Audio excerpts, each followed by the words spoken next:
aspiran a ocupar un cargo en la Corte Suprema de Justicia en su condición de magistrado. Para eso esta comisión elaboró un cuestionario que se le hizo llegar a tiempo, de forma tal que nos permita llevar a cabo esta entrevista.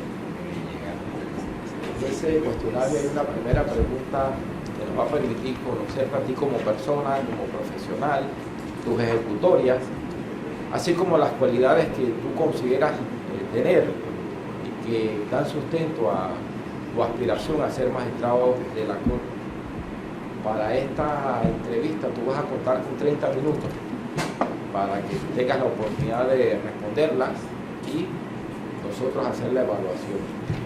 Esa primera pregunta del cuestionario la va a formular la representante de Alianza Ciudadana Pro Justicia, Sonia. Sí, buenos días. Buenos días, licenciado. Buenos días. Bienvenido al proceso. Gracias. Licenciado, por favor, ¿nos da su nombre completo? Yo me llamo Gustavo Roberto Romero Duque, es un apellido compuesto, mi apellido paterno, y Alvarado, mi apellido materno. Sí, muchas gracias. ¿Su número de cédula? 8-448-25. Gracias. ¿A qué sala aspira, licenciado? A la sala segunda y a la sala tercera. ¿En calidad principal en las dos? Ambas. En ambas.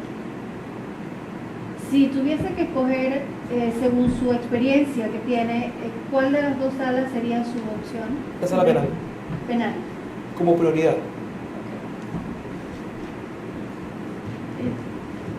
Licenciado, disculpe, ¿qué edad tiene? 46 años. Y de esos 46 años, ¿cuántos de experiencia tiene Tengo 23 años ejerciendo la profesión de abogado. como abogado? Así es. Muchas gracias. ¿Sus estudios académicos a qué nivel los ha llevado? Tengo, obviamente, aparte de la licenciatura, tengo una maestría en Derecho con énfasis en Derecho Administrativo. Tengo una maestría en Derecho con énfasis en Derecho Penal. Tengo una maestría en Derecho Penal.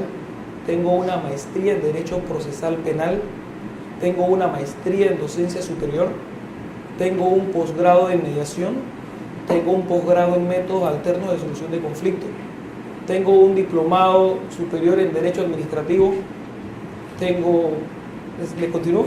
Está bien, con la maestría está bien. Okay. Muchísimas gracias. Licenciado, voy a pasar a la primera pregunta del cuestionario, que es más bien donde usted nos va a relatar su historia familiar. Queremos conocer un poco su experiencia profesional, sobre todo su experiencia en el tema donde usted más tiene interés en la Corte. Y en su opinión, ¿qué cualidades lo hacen merecedor de ocupar el cargo de magistrado de la Corte Suprema de Justicia? Por favor, nos brinda sus elementos que sustentan su decisión y su experiencia de trabajo en equipo. Ok, vengo del seno de una familia de 4 hermanos. Mi familia paterna es una mezcla de España con cubanos. Mi bisabuelo se llamó José Gabriel Duque. De parte de mi madre también una mezcla de españoles con italianos. Estamos acá, nací el 26 de enero de 1973 en un hogar formado, como le dije, por mi padre, mi madre, mis hermanos, donde mi padre era el proveedor del hogar y mi madre se encargaba de los trabajos, de los quehaceres del hogar. Era la ama de casa. Las mujeres que muchas veces son incomprendidas porque dicen que la ama de casa no trabaja y trabaja muchas veces más que el hombre que sale a la casa a buscar el sustento. De ahí vi el ejemplo de trabajo de mi padre, de trabajar de lunes a lunes. De lunes a viernes trabajaba con el gobierno central y los sábados y domingos trabajaba en el hipódromo. Tenía que llevar el sustento, nos dedicaba tiempo, evidentemente, los sábados y los domingos de la mañana. Compartía mucho con mi padre. Esa unión familiar me inculcaron los valores, sobre todo el respeto a la propiedad ajena. Recuerdo que de niño, a los 4 o 5 años, jugando fútbol con otros niños, agarré la pelota y me la llevé a la casa. Cuando mi mamá me vio llegar a la casa con esa pelota, que sabía que no era mía, ese día aprendí que uno no cogía lo que no era suyo, porque todavía recuerdo los correazos que me dieron, ¿no? Era la enseñanza que se daba en ese día, no como hoy muchas veces los chicos llegan a la casa con artículos que los padres saben que no pudieron comprarlos y no cuestionan dónde los obtuvieron. De mi historia familiar estudié en el colegio, en la Escuela República de Chile. En primaria estudié en el Instituto Autónomo de la secundaria. A los 13 años pues tuve el trabajo amargo de que me diagnosticaran cáncer, soy sobreviviente de cáncer, gracias a Dios. Estoy aquí ante ustedes, pues, obviamente la misericordia de Él. Estudié la carrera de Derecho. Mientras estudiaba, cuando estaba en secundaria, mi padre falleció. Tuve que seguir estudiando, no podía permitir que la gente dijera, como se murió el padre, la madre no pudo orientarlo. Me tocó a veces momentos duros, estudiar en la universidad y vender flores en el Jardín de Paz, por ejemplo, despachar gasolina, en una estación de gasolina, pero tenía la motivación de ser alguien, tenía la motivación de honrar el apellido de mi padre y de mi madre. Estudié, me gradué de abogado a los 23 años, me casé a los 24, no he parado de estudiar y de prepararme, he trabajado a lo largo de todo este tiempo dependiendo de la profesión de Derecho, he trabajado en múltiples lugares, me dediqué mucho a ofrecer servicio voluntario en el Instituto de la Defensa Pública del órgano judicial, asumiendo defensas penales de manera gratuita. Luego tuve la oportunidad de entrar a trabajar como asistente de un magistrado actual de la Corte Suprema de Justicia con quien aprendí muchísimo. Luego pues tuve la oportunidad de ser seleccionado para laborar como defensor público en la provincia de Coclé y posteriormente a las convocatorias que se hicieron para el sistema penal acusatorio en la ciudad de Panamá, donde fui elegido entonces seleccionado previo a las convocatorias y los filtros para el cargo de juez de garantía, que es el cargo que ejerzo hoy día. Las cualidades que considero muy humildemente que me acompañan, primero que todo, es la fuerza de la juventud, el amor por el trabajo, la cualidad de líder. Cuando se trabaja en grupo hay que tener esa cualidad, porque el líder tiene que decir vamos a hacer esto, no vayan, hagan, que yo espero el resultado. Sobre todo los ingredientes fundamentales, la honestidad y la integridad. Tengo 23 años de experiencia donde no tengo en mi haber escándalos profesionales ni personales. La honestidad, pues, que evidentemente es lo que hacemos en público, pero yo más que la honestidad creo en la integridad. La integridad es aquel elemento que me indica hacer lo correcto aun cuando nadie, absolutamente nadie me está viendo. Pienso que esas son esas cualidades que me acompañan para poder ejercer el cargo de magistrado de la Corte Suprema de Justicia, y también el poder tener la capacidad de tomar decisiones en derecho y saber decir que no cuando hay que decir que no. Sí, muchas gracias. De la Defensoría del Pueblo. Buenos días, licenciado, un Buenos gusto días. tenerlo acá. Vamos a proseguir con el cuestionario. ¿Ha sido usted investigado por alguna causa penal? Y si fue así, ¿cómo terminó? No, señor, nunca he sido investigado. ¿Ha sido usted denunciado o investigado por faltas a la ética ante el Tribunal de Honor del Colegio Nacional de Abogados o ante el órgano judicial, el Ministerio Público o alguna instancia administrativa? Tampoco, señor. Julio, de la Procuraduría. Buenos días, licenciado. Buenos días. ¿Cómo garantizaría usted la independencia en la prestación del servicio de administración de justicia en el marco institucional existente? Ok, evidentemente nos ampara el principio de la independencia judicial. Yo propondría, siendo magistrado de la Corte Suprema de Justicia, primero que todo, capacitando al personal. ¿En qué sentido? Unificando algunas situaciones que ocurren hoy día con relación a los diferentes procesos que ventilamos.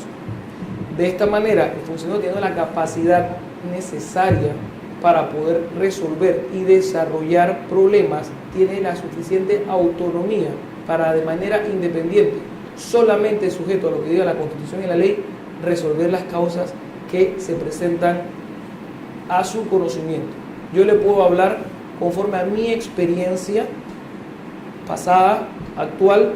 Jamás he recibido una llamada de ningún magistrado de la Corte ni de ningún tribunal superior para darme indicaciones de cómo resolver un proceso o de pedirme explicaciones en alguna causa que yo vea como juez de garantías. Esa imparcialidad y esa independencia que veo y que los magistrados de arriba de la Corte Suprema y de los tribunales superiores practican, esa debe ser la constante con el funcionario subalterno. Le pongo un ejemplo. Cuando fui asistente de magistrado de la Corte, en la sala penal, entraban los procesos.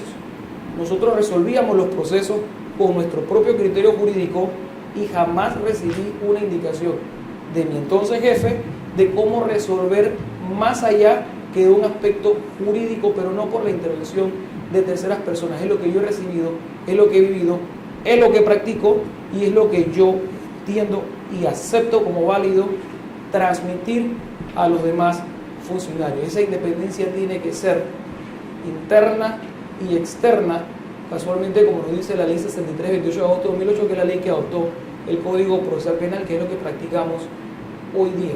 Jamás presentarse a un tribunal a pedir explicaciones ni hacer llamadas para pedir explicaciones.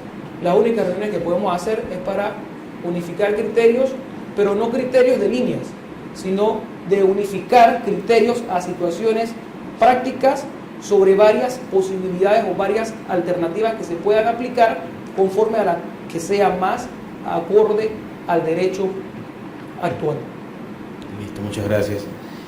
La pregunta 13 dice, ¿cuál es su visión sobre el régimen disciplinario para magistrados de la Corte Suprema de Justicia?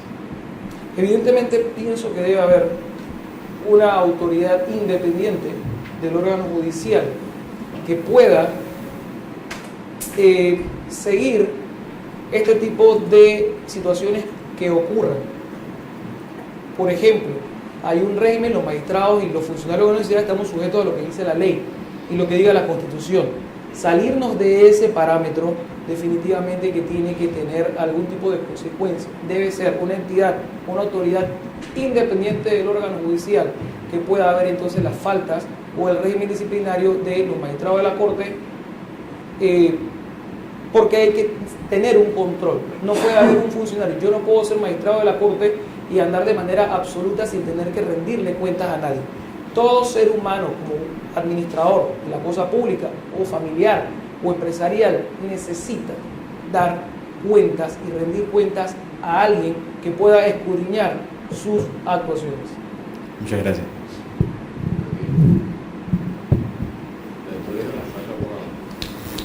La pregunta 15 dice, ¿cómo pondera usted en el ejercicio de sus funciones como magistrado la importancia y alcance del debido proceso?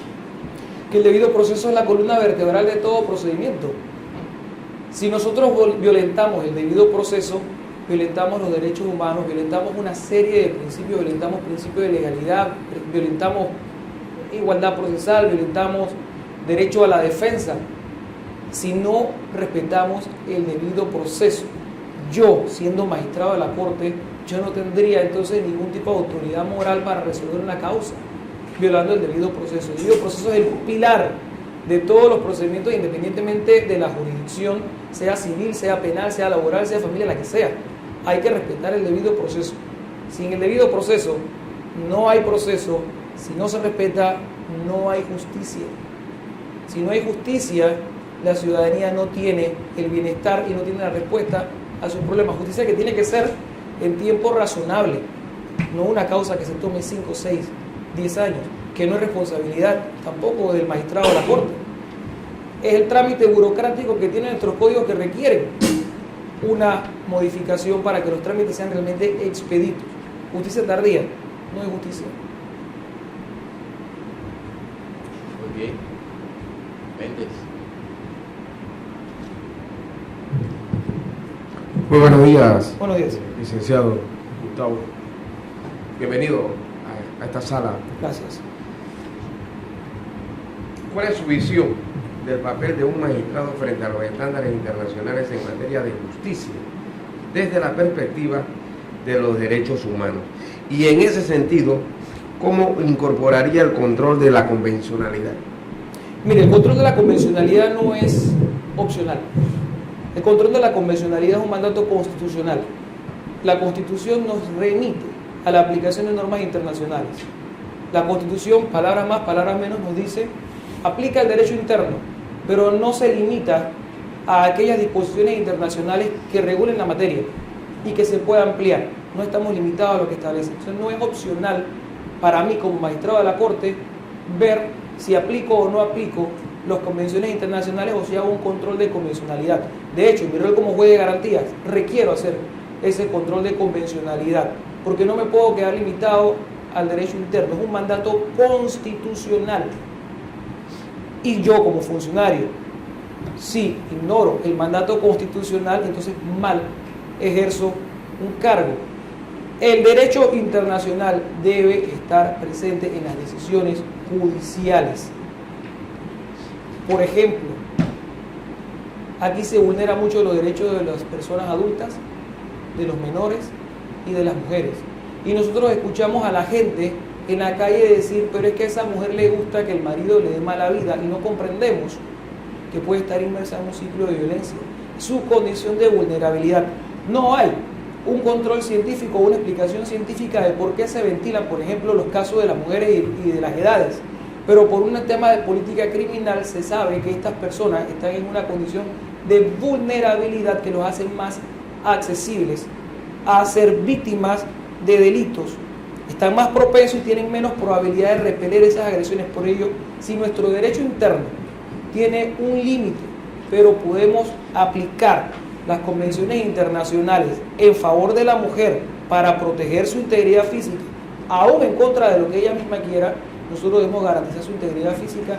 Por ejemplo, las 100 reglas de Brasilia, que nos habla de las condiciones de las personas de vulnerabilidad, nosotros no podemos ignorarla, tenemos que aplicarla. Es muy común que, por ejemplo, procesos de violencia doméstica, la mujer que pone la denuncia, que está toda golpeada, después a los 2 o 3 días va y dice que todo era mentira.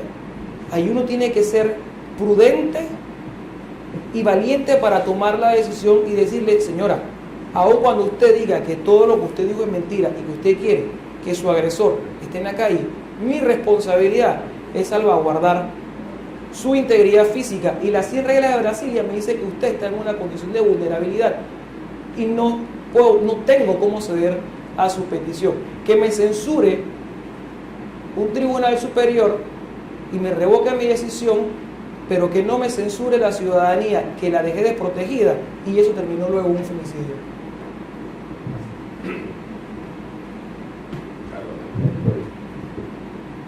Buenos días. ¿Usted considera como privativas las funciones de cada órgano de un Estado democrático? Y si es así, ¿dónde establecería los límites? Mire, yo aprendí a lo largo de los años de los estudios que he podido realizar que usted mide el nivel de democracia de un Estado cuando usted ve el catálogo de derechos humanos que ese Estado respeta. La Constitución nos dice que cada órgano del Estado tiene sus funciones delimitadas y que no puede haber intromisión de un órgano del Estado en otro órgano del Estado, más allá que la armónica colaboración. Hay un principio general que nos dice que el funcionario público puede únicamente hacer lo que la ley de manera expresa le mandata. El límite en estas funciones privativas de cada órgano del Estado es lo que establece la Constitución. Ese es mi límite, eso es lo que puedo hacer. No puede haber intromisión de un órgano del Estado en otro órgano. No puede el órgano ejecutivo, no puede inmiscuirse en el legislativo, en el judicial y viceversa. Nuestros límites son los que nos pone de manera expresa la Constitución. Más allá no es dable poder dar un paso. Gracias. Usted. Carlos Felipe y yo la palabra. Buenos días. Buenos días.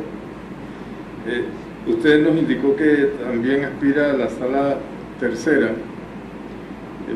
¿Qué conocimientos tiene usted en la materia contenciosa administrativa? Como lo mencioné al inicio de la entrevista, tengo estudios en derecho administrativo. Gran parte de mi vida profesional, aparte del derecho penal, también lo dediqué al derecho administrativo.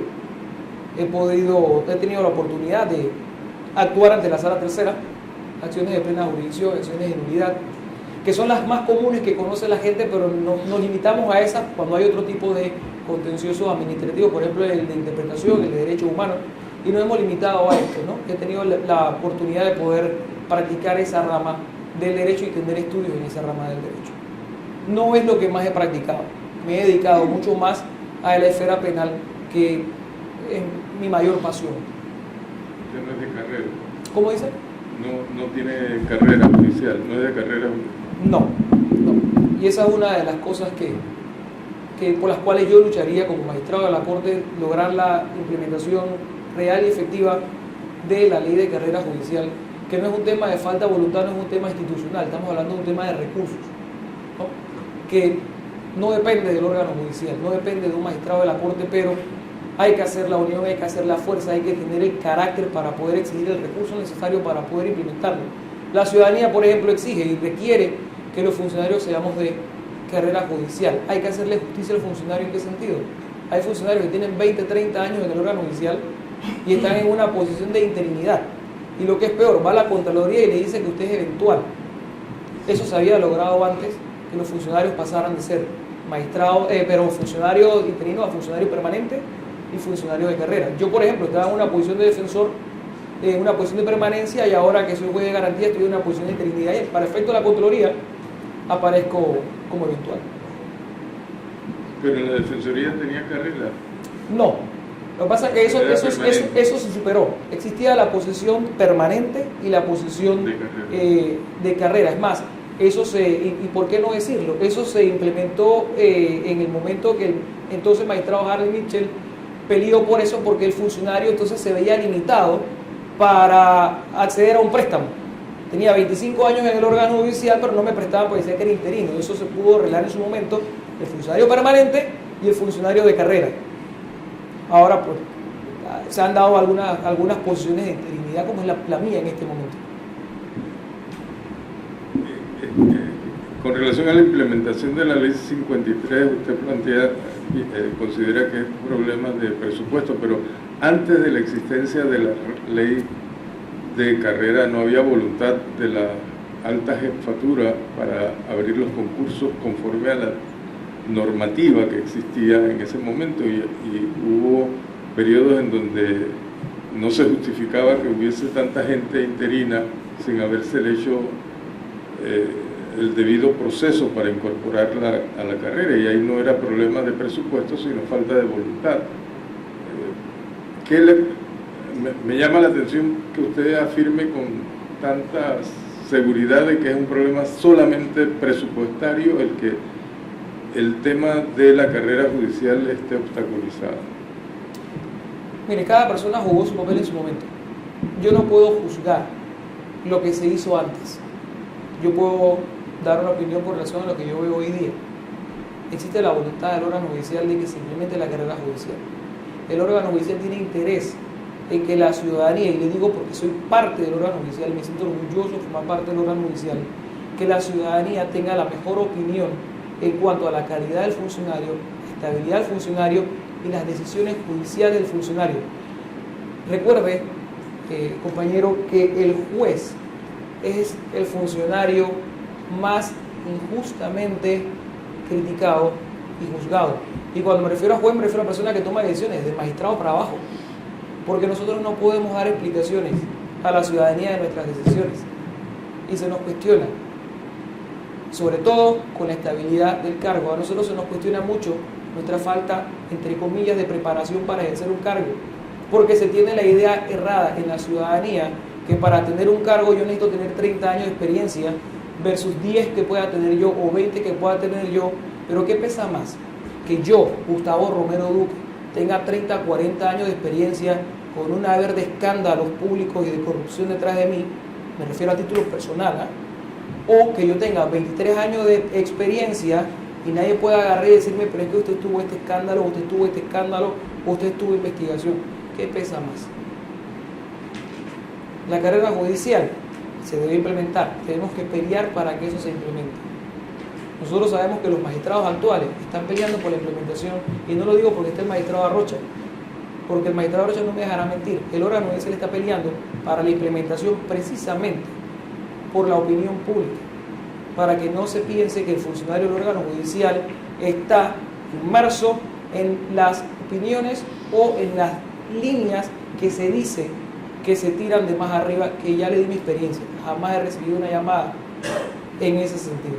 Pero hay que garantizar la estabilidad del funcionario a través de esa carrera judicial.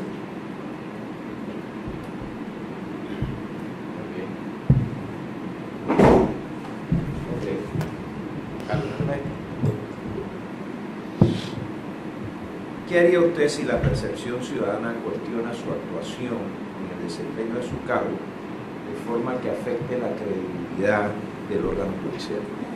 Ok, esa pregunta tiene dos respuestas. Uno, si la percepción que tuviese la ciudadanía de que mi actuación afecte la credibilidad o la imagen del órgano judicial, si yo he dado pie en el sentido de tomar malas decisiones o de que se me cuestione por algún acto de corrupción, pues definitivamente yo no podría, en ese sentido, mantenerme en un cargo cuando hoy día todos y a nivel ciudadano cuestionamos personas que están ostentando cargos importantes y que tienen un pasado manchado. Yo tendría entonces que decir, ahora me toca a mí hacer lo mismo que yo exigía antes de tener el cargo, y tendría evidentemente que dejar el cargo y darle la oportunidad a otro. Suena muy bonito, puede sonar demagogia, pero es la realidad. No puedo yo exigir de un funcionario algo si yo voy a hacer exactamente lo mismo en sentido negativo.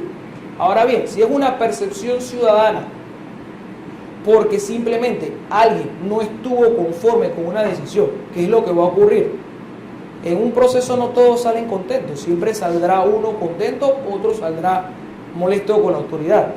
Pero si es por un tema de que hubo una decisión en derecho que no le gustó a alguien y de manera maliciosa se empiezan a generar comentarios en detrimento de mi imagen, pues yo no tendría por qué ceder a el sentido de dejar mi cargo porque simplemente a alguien no le gustó una decisión en derecho y que ha empezado a propiciar hoy día las redes sociales. Usted hace una publicación en las redes sociales, a la media hora usted tiene 1000 comentarios que el juez no fue justo, que el magistrado tal cosa, si es infundado, yo pienso que no tendría por qué renunciar a la posición. Si he dado pie, si ha sido una cuestión debidamente fundamentada, pues entonces yo no tendría moral para ejercer justicia. Yo no podría decirle a alguien, usted falló en esto, o sobre todo en la esfera penal, decirle usted es un delincuente a través de un fallo, su sanción es tal si yo incurro en la misma situación.